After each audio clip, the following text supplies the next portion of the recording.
Welcome back to Storiez 13. What would you do if you discovered a wall in your home was hiding something alive? Tonight's story will take you behind the tiles into the dark truth no one was supposed to see. I found a room hidden behind my bathroom wall. My name is David. I'm 32 years old, and this is my new house. It's an old, large, and very dusty, abandoned house that hasn't really been lived in for almost 40 years now. The place was empty for so long that the local teenagers used it as a hangout spot and did some pretty nasty things in here. But I didn't care when I bought it because all of that adds character. And since I've always wanted to live alone in an old house and renovate it, this was a dream come true.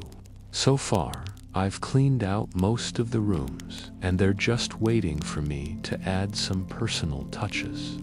Today, I'll be working on the bathroom. It's a little smaller than I imagined, but that's not a problem. I'm actually quite excited to start working on it. While I'm taking out the old sink, I notice something strange. There's a small, hollow space behind the wall where there shouldn't be one. I use my fingers to try and find the edge of it, but it seems to go on forever. That's weird. I haven't done any work on this wall yet. What could be hiding behind there? Using my phone as a flashlight, I peer into the darkness and make a horrifying discovery. There's a room. Why would there be another room behind the bathroom? But then again, this whole house is full of surprises. But how do I get in there? There doesn't seem to be a door anywhere. I tried the two doors that were in the bathroom, but both of them were blocked by the walls on either side. I found a keyhole on the right side of the room, but every single key I had either didn't fit or broke off in the lock. I looked everywhere else and couldn't find another way in. So I decided to smash through the wall instead. After breaking through about 6 inches, my arm hit something hard. Using both hands, I managed to break through the rest of the way. It looks like there was a wall in here too. Maybe there's another room on the other side. I used the same key to try the lock, but it didn't work. It was no use. I needed another way in. I looked around and saw a loose floorboard. Maybe there was a secret passage underneath. I pried up the board and dropped a small mirror underneath. I looked through it and saw a staircase leading down into darkness. It must have been quite a while since anyone had been down there because the first few steps were extremely dusty. I descended slowly. It was freezing cold down here, but I pushed through because I was curious to see what was at the bottom. I finally reached the bottom step and turned on my flashlight. The room was fairly small, but it was completely empty except for one thing. There was a wooden desk against the far wall, and on top of it sat an old leather diary. I walked over and opened it up. The first page had a message scrawled across it. Whoever you are, please don't come any closer. Please don't touch anything. I beg of you, please leave this place immediately. Obviously, I didn't listen to whatever warning that was. I continued reading the diary. It told the story of a young boy named David living in the house with his parents. He wrote about how much he liked playing in the attic, even though his mom always told him not to.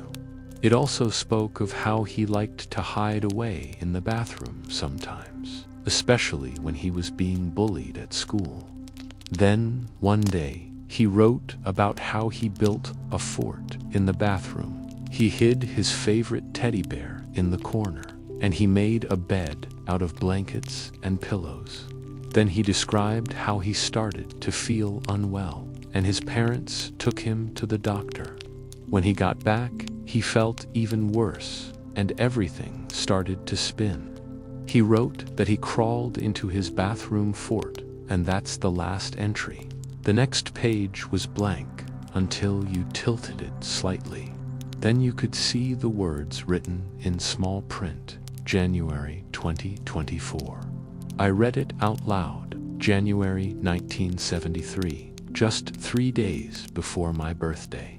How could this diary be 50 years old and still be in this house? And why was it signed with my name?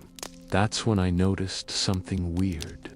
All of the entries were dated exactly 50 years before today. For example, December 2023 was December 1973. Today is January 5, 2024. Today is January 1974. I reread the diary, noticing how detailed each entry was. They were almost like a log of my life. But that was impossible because this house hadn't been occupied for almost 50 years. But maybe whoever wrote these diaries moved in sometime within the last decade. I continued searching the room for more clues, but there was nothing else. There was no door and no windows. The only way in was through the secret passage. I checked the walls for a light switch, but there wasn't one. I tried pressing different parts of the wall, and a small section near the desk gave a faint click. I pressed it again, and a beam of light suddenly shot out from behind the wall, illuminating a set of stairs leading back up. As I ascended, the whispering began. At first, it was too quiet to make out any words, but as I neared the top, I could hear them clearer. They sounded like they were coming from the other side of the wall. I could hear voices discussing topics from the diary. They talked about the latest trends, what they were going to do after school, and how much they liked the new house. Then one voice said, "Did you hear? Mrs. Henderson from next door is pregnant again." She must have known I was listening because she whispered back, "Don't talk about her like that. You'll make her miscarry." The voice that had spoken before responded, "But it's true. She's already had 3 kids, and she's fat." Once I reached the top, the voices abruptly stopped. Looking back down the stairs, I realized that the light had vanished and the diary fell to the floor. I bent down to pick it up, and the whispering started again. This time, they sounded close. They seemed to be coming from behind the wall itself. They started talking about how much they hated living in the house, how they wished they could move somewhere else. One voice shouted, "Let's go play outside." Another said, "No, let's stay inside. We'll be safe here." As I picked up the diary, the voices grew louder. Then one of them screamed, "No, don't listen to him. He's lying." The other voice responded, "Shut up." When I emerged from the hole in the wall, I was met with an eerie silence. Had I imagined the whole thing?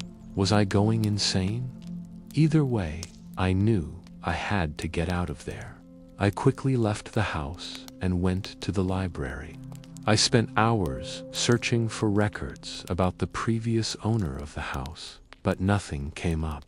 I searched property records and tax documents, but the only name I could find associated with the house was mine. It was almost as if the house had been empty for 50 years. That night, I dreamed of a little boy. He was sitting on a desk, writing in a diary. He had brown hair and wore glasses. He looked about 10 years old. He turned around and smiled at me. His smile was wide and innocent. Then he disappeared. The next morning, I woke up and went straight to the house. I had to know what was going on. To prove to myself that it wasn't a dream, I went straight to the bathroom and put my head against the wall where the room was. And sure enough, I could hear the faint scratching of a pencil on paper. I smashed through the wall and climbed down the secret passage. I entered the room to find the boy sitting at the desk, writing in the diary. He looked up at me, and his face twisted into a horrible snarl. Then he started laughing, a chilling sound that echoed through the room. He stood up and walked towards me, his eyes glowing red. His clothes were dirty, and his hair matted and greasy. He stopped in front of me and said in a raspy voice, "You shouldn't have come here." I asked him, "Who are you?" But he just kept laughing. He opened the diary and showed me the last entry. It read, "Today a strange man came into my room and watched me while I wrote. He looked scared. Maybe I should scare him." Then he looked up at me and said, "Do you know who I am?" I was speechless. I had no idea what to say. He leaned in close and whispered in my ear, "My name is David. Thanks for watching Storiez 13. If this story gave you chills, don't forget to like the video and subscribe for more unsettling tales every week. Until next time, keep your doors closed and your lights on.